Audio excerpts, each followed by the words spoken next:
ನಮಸ್ಕಾರ ಫ್ರೆಂಡ್ಸ್, ಇವತ್ತು ನಾನು ನಿಮಗೆ ನುಗ್ಗೆಕಾಯಿಂದ ಒಂದು ಮ್ಯಾಜಿಕ್ ರೆಸಿಪಿ ತೋರಿಸ್ತಾ ಇದ್ದೀನಿ. ನುಗ್ಗೆಕಾಯಿ ಅಂದ ತಕ್ಷಣ ಸಾಂಬಾರು ಅಂದ್ಕೋಬೇಡಿ. ಇವತ್ತು ನಾನು ಮಾಡುವ ಈ ಫ್ರೈ ತಿಂದರೆ ನೀವು ಚಿಕನ್ ಲೆಗ್ ಪೀಸ್ ತಿಂತಾ ಇದ್ದೀವಿ ಅನ್ನೋ ಫೀಲ್ ಬರುತ್ತೆ. ಅಷ್ಟು ಅದ್ಭುತವಾಗಿ ಈ ಒಂದು ಟೇಸ್ಟ್ ಇರುತ್ತೆ. ಹಾಗಾದರೆ ಬನ್ನಿ ಹೇಗೆ ಮಾಡೋದಂತ ನೋಡೋಣ.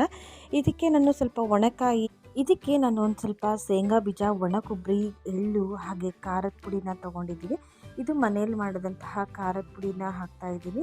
ಹಾಗೆ ರುಚಿಗೆ ತಕ್ಕಷ್ಟು ಉಪ್ಪನ್ನ ಸಹ ತೊಗೊಂಡಿದ್ದೀನಿ. ಹಾಗೆ ಸ್ವಲ್ಪ ನಾನು ಟರ್ಮರಿಕ್ ಪೌಡರ್ನ ತೊಗೊಂಡಿದ್ದೀನಿ. ಅದ್ರ ಜೊತೆಗೆ ಸ್ವಲ್ಪ ಗರಂ ಮಸಾಲ ಮತ್ತು ಸಬ್ಜಿ ಮಸಾಲನೂ ತೊಗೊಂಡಿದ್ದೀನಿ. ಇದು ಸಬ್ಜಿ ಮಸಾಲ ಮೇನ್ ಇಂಗ್ರೀಡಿಯೆಂಟ್ಸ್. ಇದಕ್ಕೆ ಸಬ್ಜಿ ಮಸಾಲ ಹಾಕೋದ್ರಿಂದ ಟೇಸ್ಟು ಸಹ ತುಂಬಾ ಚೆನ್ನಾಗಿರುತ್ತೆ. ಹಾಗಾದರೆ ಹೇಗೆ ಮಾಡೋದಂತ ನೋಡೋಣ. ಮೊದಲಿಗೆ ಒಂದು ಪಾತ್ರೆನ ಇಟ್ಬಿಟ್ಟು 1 ಬೌಲಷ್ಟು ನೀರನ್ನ ಹಾಕಬೇಕು.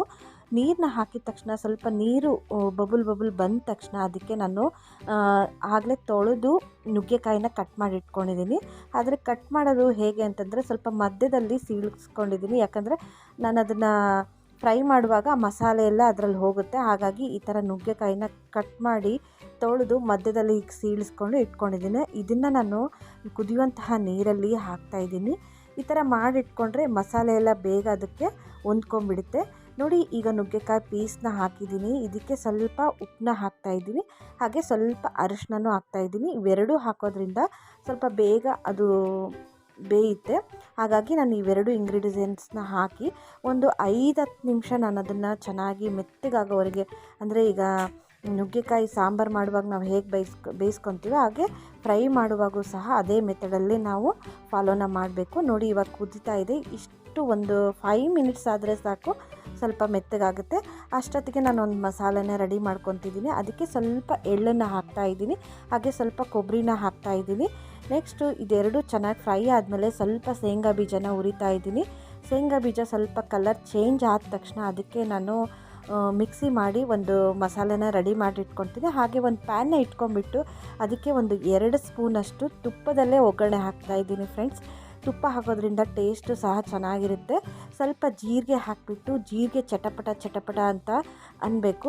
ತುಪ್ಪ ಹಾಕಿರೋದ್ರಿಂದ ಫ್ಲೇವರು ಸಹ ತುಂಬಾ ಚೆನ್ನಾಗಿ ಬರುತ್ತೆ. ಈ ಜೀರಿಗೆ ಚೆನ್ನಾಗಿ ಚಟಪಟ ಅಂತ ಸಿಡಿದ್ಮೇಲೆ ಇದಕ್ಕೆ ಸ್ವಲ್ಪ ಗ್ರೇವಿ ಮಾಡೋದ್ರಿಂದ ಗ್ರೇವಿ ಥರ ಇದು ಬರಬೇಕು ಅಂತಂದರೆ ಈ ಒಂದು ಟಿಪ್ಸ್ನ ಫಾಲೋ ಮಾಡಿ.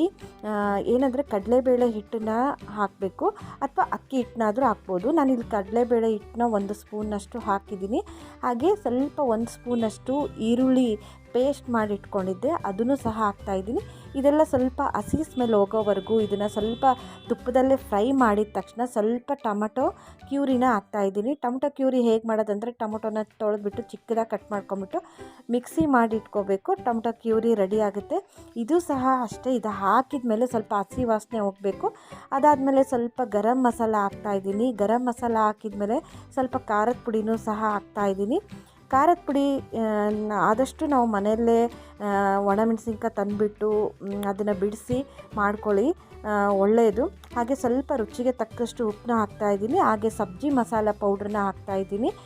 ಇವೆರಡೂ ಹಾಕೋದ್ರಿಂದ ಟೇಸ್ಟು ಸಹ ತುಂಬಾ ಚೆನ್ನಾಗಿರುತ್ತೆ. ಇದು ಸಹ ಅಷ್ಟೇ, ಮಸಾಲೆ ಎಲ್ಲ ಚೆನ್ನಾಗಿ ಮಿಕ್ಸ್ ಆಗಬೇಕು. ಆ ಮಿಕ್ಸ್ ಆದಮೇಲೆ ಇದಕ್ಕೆ ನಾನು ಸ್ವಲ್ಪ 5 ನಿಮಿಷದ ಕಾಲವರೆಗೂ ಇದನ್ನು ಮಸಾಲೆ ಎಲ್ಲ ಚೆನ್ನಾಗಿ ಮಸಾಲೆ ಎಲ್ಲ ನುಗ್ಗೆಕಾಯಿಗೆ ಹೊಂದ್ಕೊಳ್ಳೋವರೆಗೂ ಒಂದು 5 ನಿಮಿಷ ಪ್ಲೇಟ್ ಮುಚ್ಚಿಟ್ಬಿಟ್ರೆ ಆಯಿತು. ಈ ನುಗ್ಗೆಕಾಯಿ ಫ್ರೈ ರೆಡಿ ಆಗುತ್ತೆ. ತುಂಬ ಕಡಿಮೆ ಇಂಗ್ರೀಡಿಯೆಂಟ್ಸ್ನ ಬಳಸ್ಕೊಂಡ್ಬಿಟ್ಟು ಈ ನುಗ್ಗೆಕಾಯಿ ಫ್ರೈ ಮಾಡ್ಬೋದು. ಕೊನೆಯಲ್ಲಿ ನಾನು ಇದಕ್ಕೆ ಆಗಲೇ ಪೌಡ್ರ್ ಮಾಡಿ ಇಟ್ಕೊಳ್ಳುವಂತಹ ಒಂದು ಎಳ್ಳು, ಶೇಂಗಾ ಬೀಜ, ಕಾಯಿ ಪೌಡ್ರ್ ಮಾಡಿ ಇಟ್ಕೊಂಡಿದ್ನಲ್ಲ ಅದನ್ನು ಹಾಕ್ತಾಯಿದ್ದೀನಿ. ಕೊನೆಯಲ್ಲಿ ಸ್ವಲ್ಪ ಕೊತ್ತಂಬರಿ ಸೊಪ್ಪನ್ನ ಹಾಕಿಬಿಟ್ರೆ ಈ ನುಗ್ಗೆಕಾಯಿ ಫ್ರೈ ರೆಡಿ ಆಗುತ್ತೆ. ಹಾಗೆ ನಾವು ಇದನ್ನು ಸೈಡ್ಸ್ ಆಗೂ ಬಳಸ್ಬೋದು ಅಥವಾ ರೈಸ್ ಜೊತೆಗಾದರೂ ತಿನ್ಬೋದು. ತುಂಬಾ ಟೇಸ್ಟಿಯಾಗಿರುತ್ತೆ. ಲೆಗ್ ಪೀಸ್ನೇ ಮರೆಸ್ಬಿಡುತ್ತೆ ಈ ನುಗ್ಗೆಕಾಯಿ ಫ್ರೈ. ನೀವು ಸಹ ಒಮ್ಮೆ ಟ್ರೈ ಮಾಡಿ.